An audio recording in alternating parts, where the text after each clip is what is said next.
From being a scaffolder to actually getting into the Super Bowl, let's talk about how Jordan Mailata's dreams changed to become an NFL star. In fact, his very first dream for the Super Bowl was to sing at halftime. Can you believe it? The young Australian grew up in Western Sydney with a huge family of Polynesian immigrants. The Philadelphia Eagles offensive tackle Mailata used to cut school so he could watch the Super Bowl. Unbelievable, right? But you'd think he was interested in the game. That wasn't the case at all. Actually, Jordan was cutting school to watch the halftime entertainment over the game. That's right. And how the tables have turned now. In fact, Jordan's about to perform on the NFL's biggest stage as the man responsible for protecting quarterback Jalen Hurts against the mighty Kansas City Chiefs. Can you imagine that the former rugby league player and church choir boy who used to wait for the Super Bowl halftime is now one of its main attractions? I think it's a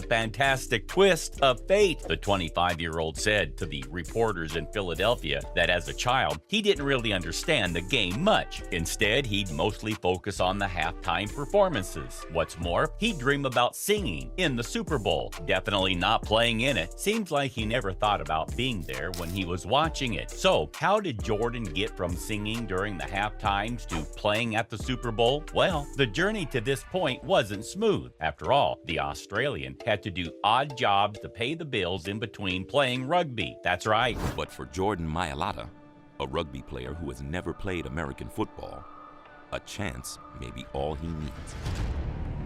If you went up to the younger version of this hulky guy and told him what the future held, he would have probably laughed at the notion. His mantra used to be about falling forward. Basically, don't have a plan. Don't fall backwards, just fall forwards. This is what got him through all these years of tough times. When asked how his younger self would react to what he's doing today, he had some really interesting comments to make. Jordan said that his younger self's reaction would probably have been of asking what the Super Bowl is. You're talking about that concert at halftime, he would have said. Isn't that crazy? Despite everything, he still made it to where he is today. I mean, he is literally one victory away from becoming the first Australian to play in a Super Bowl and win a championship ring. He's not alone. Aaron Siffus, his teammate from Melbourne, is in a similar position it seems. So how did the 25-year-old Australian get here? Well, through a lot of very difficult jobs and a life-threatening disease. Yep, his first sport was actually rugby league. He was having a tough time financially though, so he decided to try his hand at other jobs on the side to stay afloat. This wasn't any fancy work though. He tried his hand at stuff like scaffolding, carpentry, and demolition. But then when he was playing in Canterbury Bankstown Bulldogs' under-18 side in 2014, he collapsed. That's right, he had a heart disorder. The young rugby player ended up having 2 operations to repair both the upper and lower chambers of his heart. Could this guy get a break? After this, he ended up gaining like 20 kilos because he couldn't exercise for a while. Adam held us to the highest of standards. From the very start. When he made his comeback, it was with the South Sydney Rabbitohs under-20 team, but his struggles were far from over. His coaches asked him to lose at least 15 kilograms from his 6'8" frame so he would be able to play longer stints on the field. After all, rugby league is free-flowing as you can't be overweight. Things were pretty intense as the contracts he was offered even included a stipulation about the weight loss. In the meantime, Mailata's management team was putting together a highlights package for rugby union club so they could see his talents. This reel would end up changing his life. Yep, it ended up in the hands of scouts in the NFL's International Players Pathway program. Sounds like a crazy coincidence to me. How can a rugby player catapult to such levels of success in an entirely different sport, and that too in a new country? Well, it's probably thanks to this reel. The legendary reel repeatedly showed an entire posse of men required to drag Jordan down on the rugby field. In fact, one unlucky player was bulldozed by him quite brutally by a particularly crushing tackle. Show blitz back out of it, a 4-man rush. On the run, it's Smallwood. And room to run to the outside for first down yardage. Now, what scout wouldn't be impressed by that? In fact, the weight struggle actually ended up playing in the NFL's favor.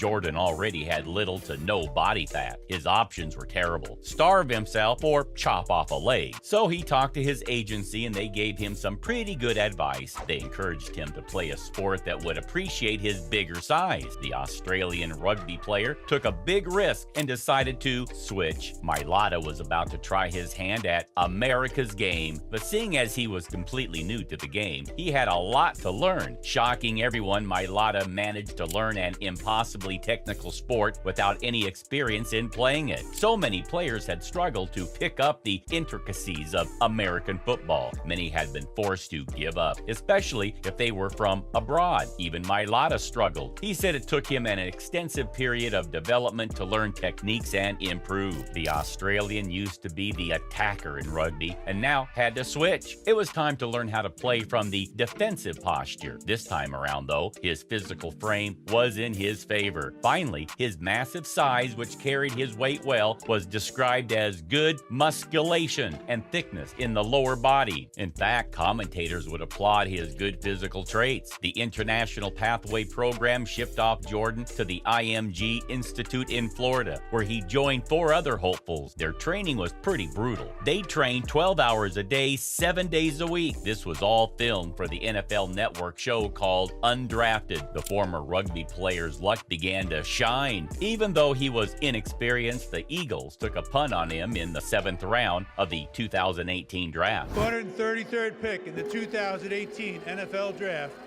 the Philadelphia Eagles select Jordan Mailata. This was record-breaking. Young Jordan was the second player in history to be drafted with no American high school or college experience. As a matter of fact, the only person before him had been Moritz Boehringer. Sure, Mailata didn't feature in the initial 2 seasons in the NFL, but this was about to change. He used this time to learn all the tricks of being a top-level offensive tackle. The 25-year-old described this learning experience much like reading an entirely different language. Fast forward to today, and our guy has blossomed into one of the best left tackles in the entire league. What an impressive journey this man has had. I can't imagine how tough it must have been, but it's definitely been worth it all. He's literally just 1 game away from being crowned the Super Bowl champion. In his own words, Jordan's dreams only started 5 years ago. He knows that what he has achieved is a big deal. All the guys he's played with, his brothers, everyone has been dreaming about this since they were kids. Mailata said that he's living with them and through them today. I wish him all the luck as he enjoys this moment and takes everything in. He deserves this. All right, this was how Jordan Mailata's dreams changed over the course of his career. See you in the next video.